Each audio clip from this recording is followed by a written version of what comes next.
Alright, hello everybody, welcome to our Fire Emblem Radiant Dawn for Newcomers playthrough. My name is Jokester1801.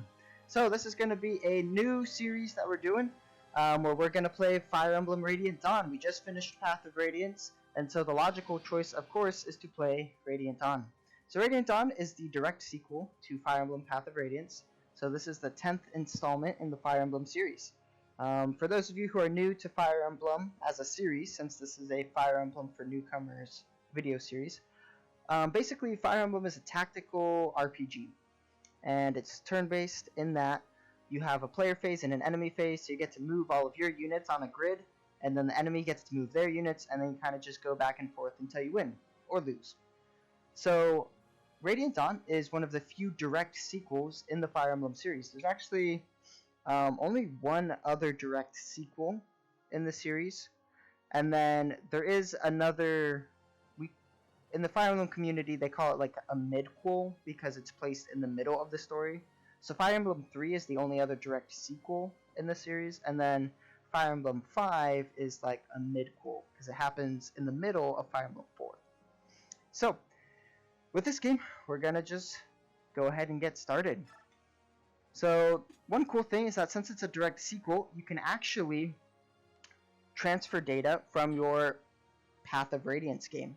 So if you load clear data, some of your allies will go stronger, and you'll be able to view some support conversations from that game.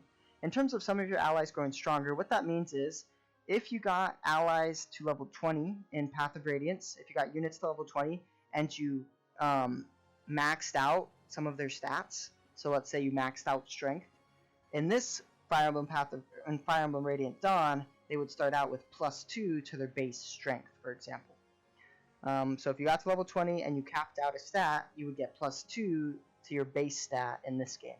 Alright, so to make this as like newcomer friendly as possible, we are actually not going to transfer any save data, because that way it's more of like the vanilla experience, you know? So we're going to hit no, and then there's 3 difficulties. Hard mode is actually only available if you clear normal mode, so if this is your first time, you'll only have access to normal mode. We're going to do normal mode just because it's normal, I guess. That was like the worst joke I could have cracked there. Anyway, it's just, easy mode's a little too easy, so we'll go with normal mode. Part 1, Silver-Haired Maiden. And here we have a CGI little cutscene, so that'll be cool. Prologue, Under Gray Skies.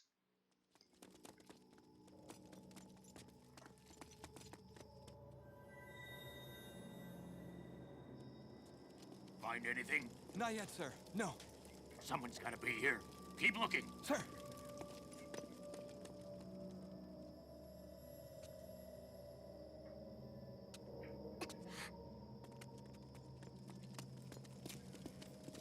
We're wasting our time. There's no one here.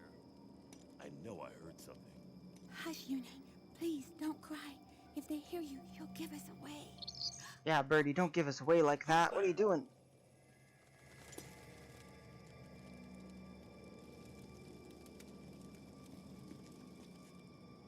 They're like, we got her. Is it the Dawn Brigade? No, it was just a bird. Sighs of relief. We made it out alive. Or did we? Oh no, got him! Thought we didn't see you?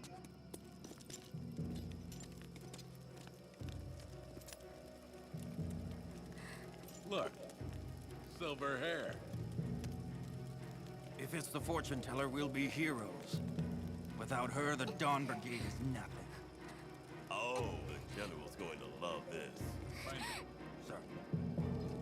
Listen up, class. Uh-oh. If you don't want to get hurt, don't struggle. The bird's back. He's not alone!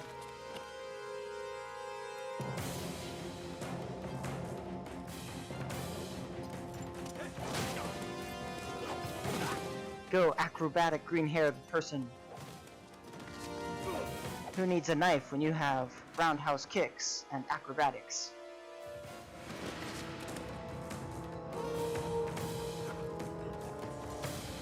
Micaiah. Got you now. Sothe? Micaiah used solar flare. It was super effective. Sure, Micaiah. Let's go. Right. Yune! So yeah, if you if you watched our Path of Radiance playthrough, you might recognize Sove as a name. He was not a very key character in Path of Radiance though, and it is very easy to overlook him. And in fact, you don't even have to recruit him in that game. But he is a main character in this game, so.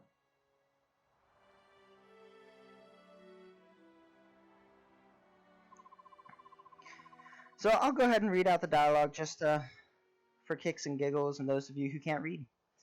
Something must have happened to him. Don't worry, he'll be here. Yeah, Micaiah's always right. Hey, I have an idea. Micaiah, why don't you use your farsight to see when Leonardo will arrive? Edward, you know that's not how it works. I foresee some things, but I don't get to choose what I see. Yeah, Edward was just telling us, the audience, how it works. I was just teasing. Still, Leonardo's never late. Something must have... Help! Someone please help us! Bandits! Of course, it's always bandits. Bandits are attacking the town. Run away. Who knows what the brutes will do if they catch you? Where's the Imperial Occupation Army this time? How can they keep the peace when they're nowhere to be found?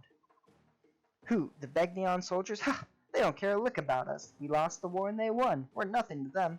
So in the previous game, Ike, the main character, the protagonist, he comes through, conquers Dane, and in the name of Crimea, but then leaves Dane in Begnion's care. He just lets it go to Begnion because Crimea doesn't have the resources to care for it. That's not a very major plot point in Path of Radiance, but it is an incredibly important plot point in this game. They're only interested in chasing down the Dawn Brigade, they being the Begnion soldiers. They let the real scoundrels run wild and brutalize us. They're worse than useless. We'll be glad to help you. Just find some place to hide and leave those bandits to us. And don't worry about us. We happen to be members of that same Dawn Brigade that the Begnion troops are so interested in. Yeah, I don't know if you should be just touting that out, Edward. What? Really? You guys are in the Dawn Brigade? Wow, my friends and I talk about you all the time. You? But you're just children. Oh, how Dane has fallen. Children forced to fight and steal for the good of the poor.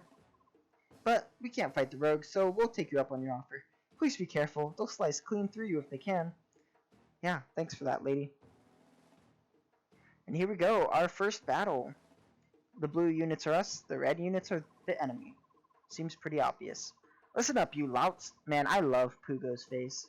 He's got the big nose that's so characteristic of Fire Emblem villains, and he's just funny looking. This town is nothing but idiot kids and drooling graybeards. Steal everything you can. If it's nothing but kids and graybeards, what do you expect to steal? I mean, do they really have all that much stuff? Yune, it's dangerous here. Go find someplace safe for now. Well, here we go. So, like I was saying, Fire Emblem is a tactical turn-based RPG.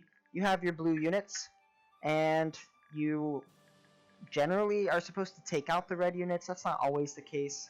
The enemy does always have a boss, or at least generally will have a boss, and he's like a stronger unit than these other weaklings. So yeah. With that, we have our first two units. We have Edward and Micaiah. So Micaiah is one of the main characters of this game. If we look at the conditions, she is our commander. And so she's just one of the main lords, or just protagonists of this game. And so our victory condition is that we rout the enemy, which means we defeat everyone. Our defeat condition is that any ally dies. And so the defeat condition is what gets you a game over. So that's kind of important to know. So in terms of Fire Emblem, just kind of explaining the basic mechanics for those of you who have never even seen this series or anything like that. Basically, you have your units. They each have a level and experience, and so they grow levels. And as they level up, they have a percentage chance to gain a stat in each stat. So that's kind of how units grow in this game, is they gain levels. It's just 100 experience to go up a level. And as you grow up a level, you get a percentage. Each unit has a certain percentage chance to grow a stat. So for example, Micaiah has an 80% magic growth. which means she has an 80% chance to grow magic, get +1 magic, and a given level up. However, her HP and strength are not as high. So HP is just like, if you lose all your HP, you die. Strength, that affects damage with physical weapons. Magic affects damage with magical weapons. So for example, Micaiah uses magic. And so to determine how much you're going to do in terms of damage in Fire Emblem, it's very easy. You just add your magic or strength, depending on if you're using a physical or a magical weapon. And then you do the MT from the weapon, which is the might. So 3 here for the light is MT. The MT is 3. And then we have 7 magic, so 7 plus 3 gives us 10 attack. And so that's how much damage we'll do, theoretically. That's how much attack we have. And then the attack is modified into how much damage you'll do to the HP by the enemy unit's defense or resistance. So the defense is for physical weapons, resistance is for magical weapons. So Micaiah has 10 magical attack, right? If we go to this enemy, he has 0 resistance. So that means Micaiah should just do 10 attack, or 10 damage to him. And here we go. So in the battle forecast, it tells us the MT, which is how much damage you're going to do to the HP of the person. And so we're the blue side. Micaiah has 10 MT, which means she'll do 10 HP to the enemy unit there. So that's how battle calculations work. It's pretty simple, which is really wonderful. It's one of the strengths of Fire Emblem. Now, something else that can happen with battling is that you can do ×2 to an enemy. So that's affected by speed. So for example, Edward has 12 attack speed. And if you have at least 4 more attack speed than the enemy, then you'll attack twice in a round of combat instead of just once. You also have a hit percentage, avoid chance, dodge, a critical, which inflicts triple damage. So for example, Edward here, he does 11 damage and he has 10% crit. So that means he has a 10% chance of doing 11 times 3 in one hit, meaning he would do 33 damage in one hit. Now if you do 0 damage, you're still going to do 0 damage with a critical. So those are the basic mechanics of Fire Emblem. One other mechanic is that there's a thing called range. So most physical weapons have an RNG, a range of 1. Magic, just wholesale, has a range of 1 to 2, meaning it can attack at both 1 range and at 2 range, or 1 space away. So we can see Micaiah can run up and attack just like Edward did, or she can come back and attack from a safe distance. Now this is important because when you attack on your phase, the enemy can counterattack. So here we see with the battle forecast, the enemy has a chance of doing 8 damage to Micaiah's HP, and he has a 54 hit percentage. So that means he has 54% chance, more or less, to actually hit Micaiah for that 8 damage. Now if you miss, then you don't take any damage. So a basic strategy then is to attack from 1 space away so that you don't get counterattacked. Because if you only have a weapon that has 1 range, you can't counterattack at 2 range. Now I'm gonna change some of these settings to make it go a little bit faster. Alright, there we go. So what I just changed is like speed, the game speed, and the message speed. I also changed the unit window, so now it'll show how much experience a unit has. And then I also changed the bonus experience. So let's go ahead. We're going to have Micaiah attack here because she's able to attack and not get attacked back, which is really nice. A pretty girl like you'll fetch me a pretty penny for me. Fetch a pretty penny for me. Now be a good girl and come to Papa. Blah blah blah blah. What did you say? That better not have been an insult, you, huh? So Micaiah, with magic, it uses like the quote-unquote ancient language. And so I just say blah blah blah because it actually generally is meaningless. Alright, so there you go. You get experience for damaging an enemy, and then you get a little bit more experience for killing an enemy. So Micaiah got 10 experience for just damaging him. And this is actually one of the few games that has fully like 3D animated cutscenes. They take a while though, so we're not going to watch them all.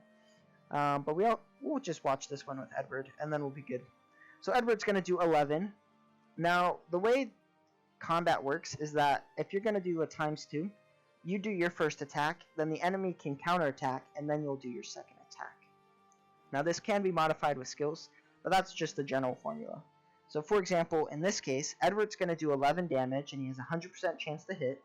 Then the enemy will have a 41% chance to hit Edward with 4 damage, and then Edward's going to do another 11 damage, which will then defeat the enemy. So let's watch it happen. So Edward runs up, does 11, the enemy attacks, he hits Edward for 4, and then Edward defeats the enemy. And there we go. Now and Edward gets a little bit more experience for defeating the enemy.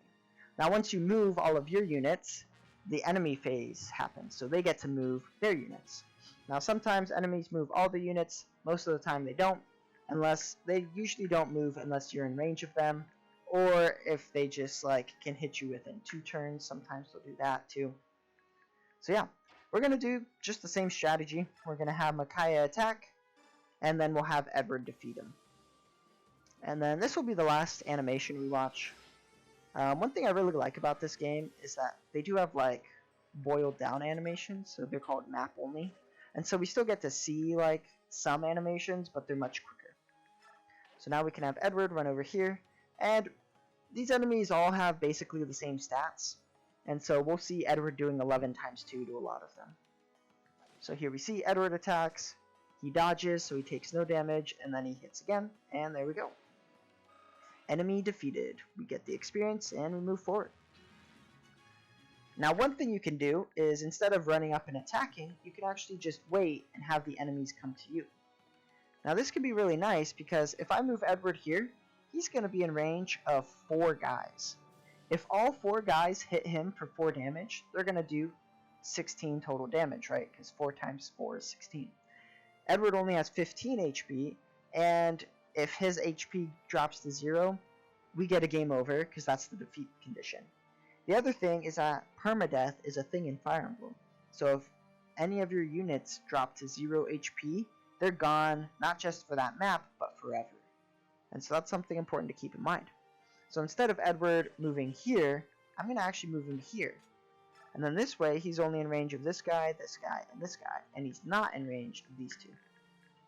Now, since Micaiah can attack from one space away, we can just have her attack this guy and not get counterattacked. And now, since Edward's in range, all these guys will attack him. There's the critical, unnecessary because he was already going to defeat that guy anyway. Oh, we got an herb, very nice. Alright, does a good amount of damage, but doesn't quite defeat him. Very nice. And here's Leonardo. Micaiah! Leonardo, how'd you find us? A little bird told me. Yours, in fact. In this case, he means it literally. What were you 2 thinking, taking on these bandits alone? That's beyond reckless. I'm sorry, Leonardo. We couldn't just leave these helpless villagers to these monsters. Please, help us fight them. Alright, so here's Leonardo.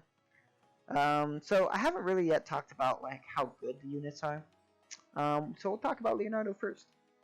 Leonardo like starts out, he's good on this map because the bandits all have 4 AS. Leonardo has 10 AS, and so that means he's able to double them. However, that stops happening very quickly. In fact, the next map, Leonardo is not able to double people. Doubling meaning that he's not able to do times 2 attacks. So the shorthand for times 2 attacks is double. Because of that, he also has mediocre strength. Leonardo generally is not the best archer. He's not the worst archer, but he's not like very good. He's a unit who can grow and can be useful if you do raise him, but he's not a great unit. However, the wonderful thing about Fire Emblem is that you can use some units for a little bit of time, and then you can just leave them on the bench when you think they're not useful anymore. So that's honestly my recommendation with Leonardo, is leave him on the bench when you don't think he's useful anymore. One really wonderful thing is that Leonardo has 2 range with his bows. Now the sad part about that is, unlike magic, it doesn't also have 1 range. It can only attack at 2 range. Now the problem with that is that if someone runs up, like if Edward ran up to attack Leonardo, for example, or if one of these bandits ran up to attack Leonardo, Leonardo would not be able to counterattack because the bandits attack at 1 range and Leonardo attacks at 2 range. Now let's say a magic person like Micaiah attacked Leonardo from 1 space away, then Leonardo could counterattack in that case. So yeah, Leonardo, the reason he can be really helpful is because since he attacks from 2 range, from 1 space away, he doesn't get counterattacked as often, and so that's pretty nice. So our other units, Micaiah, she's our main character. You'd think she'd be really good as a result of that, right? Well, you're wrong. The problem with Micaiah is that she is very, very fragile. She only has 15 HP and 2 defense. That means she just dies very easily. I mean, these bandits, they have 10 attack. She has 2 defense, so that means they're doing 8 damage to her. That means if she fights 2 bandits, the second bandit will defeat her. So definitely be careful. So Micaiah can have really good magic and pretty good resistance and pretty good skill, but she's very, very fragile. And that's really annoying because if she dies, then it's an automatic game over for you. And so that's why she's not super great. The other thing is that she has a 30% speed growth, and so it's very likely that she will not be very fast, which means enemies can and will double her as well. This isn't a super prevalent problem because you don't have to put her in combat, but it is difficult. So just be very careful with Micaiah. Make sure she's not in too much combat. The other thing, Edward, he's pretty good. He can be really helpful in this first several chapters because he generally will double attack enemies, which is really nice. Edward can grow really well and can be a phenomenal unit if you do raise him. However, it does take a lot of investment to raise him, and so you have to be really careful with that because sometimes it's just not worth it, and that's okay. If you think he's growing well and you enjoy using him, go for it. If not, don't use him, and that's perfectly fine too. The other thing is there are consumable healing items in this game, so you can... Oh, this is another thing. So each item or weapon has a certain number of uses. So the green number is their total number of uses, and the white number is how many they have left. So for example, the iron sword here, it has 40 uses left out of 50 total. So the herb restores 10 HP when consumed, and the vulnerary restores 20 HP, which is super awesome. You do lose your turn though if you do that. So what we're going to do is we're going to have Micaiah take out one of these guys, and then we're going to have Edward take out the other one. The reason we're going to have Edward attack is because since it's my phase, he's going to attack first, and then he won't face a counterattack because he defeats the enemy. Just like that. An unnecessary critical, of course. Thanks, Edward. And we see our first level up. So again, he has a percentage chance to grow any given stat. So here's to hoping he gets some good ones. Oh, that was great. Strength, skill, speed, and HP. Phenomenal. That's what we like to see.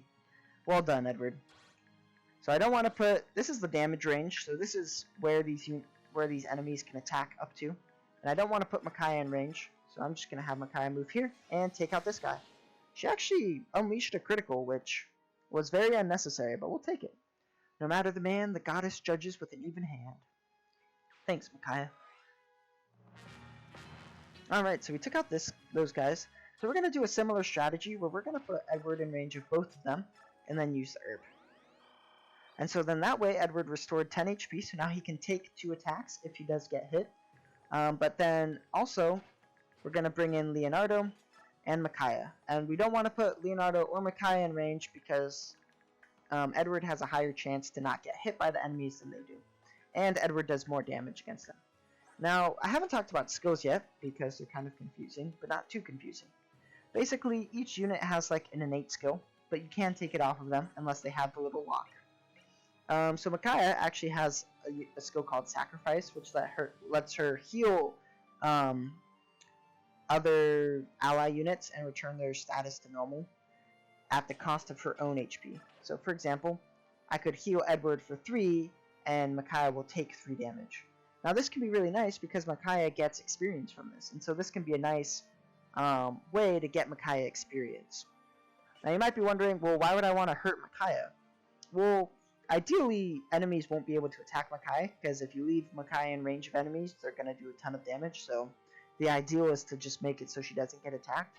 And since that's the ideal, then her health doesn't really matter, because as long as she's not getting attacked, she's doing okay.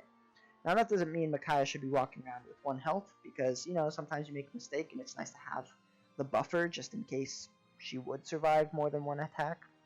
So just be aware of that. But yeah, we'll heal up Edward here a little bit, and that way she gets 10 experience.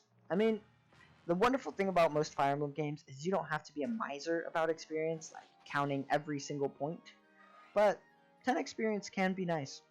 And like I said, it's a way to just give Micaiah experience without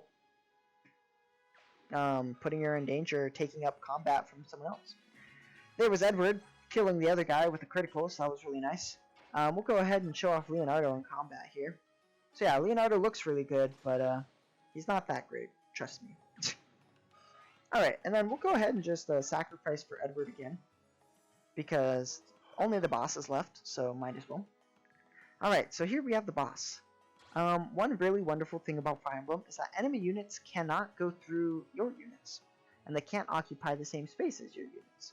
So for example, the boss, he can move 6 spaces, right? So he can go 1, 2, 3, 4, 5, 6, and then attack here, or here, or here. If I put Edward right here, then we'll see that the boss's range gets restricted. And so now he can't attack past Edward, which is really nice because Edward's basically protecting Leonardo and Micaiah. Who do you brats think you are? The Dawn Brigade? Yeah, we do actually. So the bosses in this game are generally, and in most Fire Emblem games, are generally much stronger than the other enemies. At least partially stronger. And so that's why Edward wasn't able to double attack this guy, because this guy has 10 attack speed and Edward only has 13.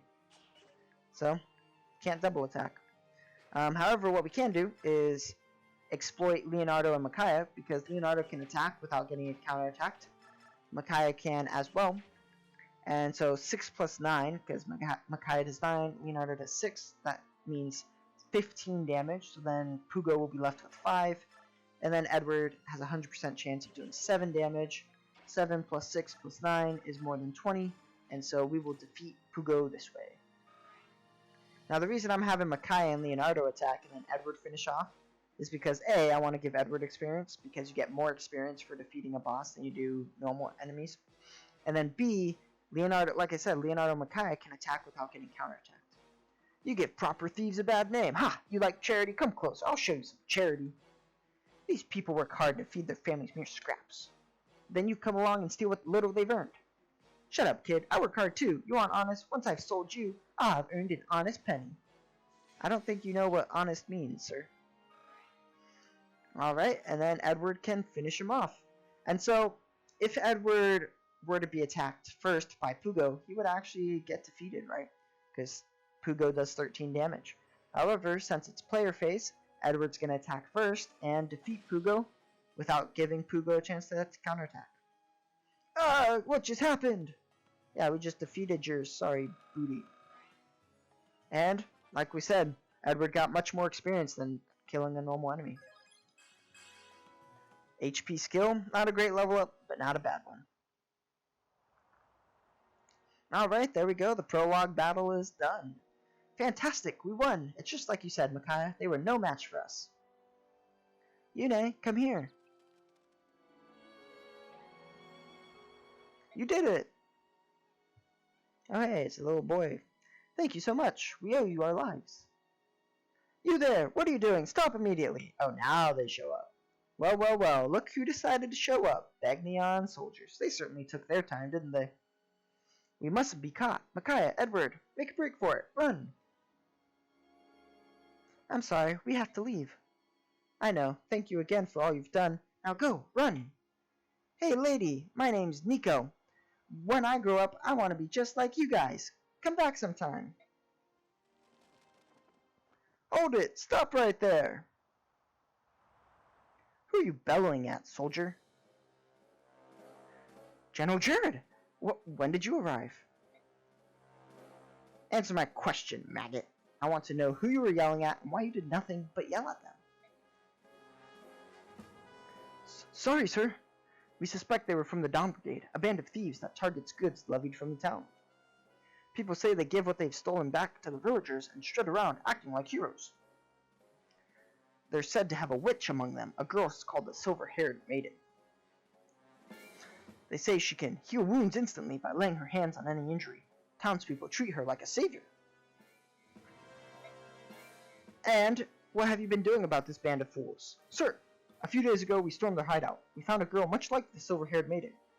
We ran the dogs from their den, but they were cunning and cautious, and we lost them. I see. I'm beginning to understand. How do you mean, sir? I'm beginning to understand exactly how incompetent you all are. Stab. Well, yes, let's just rule through fear and murder. Easy. You there, make the villagers talk. I want to know who these bandits are and where they're hiding. Yes, sir. Understood, sir. I don't care who they are. The more kick they have in them, the more fun for us, don't you think, sir? Precisely. Overseeing this dusty old town is wearing thin. A little fresh game is what I need. Well, that was equal parts horrendous and horrifying. Alright, so here's bonus experience. It works differently than Path of Radiance. But basically what this is extra experience that you can give to your units outside of battle to grow levels. We'll talk more about it later when we're able to actually assign bonus experience. But yeah, so there's our prologue. I love Radiant Dawn. It's one of my favorite games. As you can see on this system, this is actually my home Wii system. We've cleared it at least 8 times. So, pretty sweet. I love it. I hope y'all enjoy this run with me. Thanks for joining, and we'll see you next time.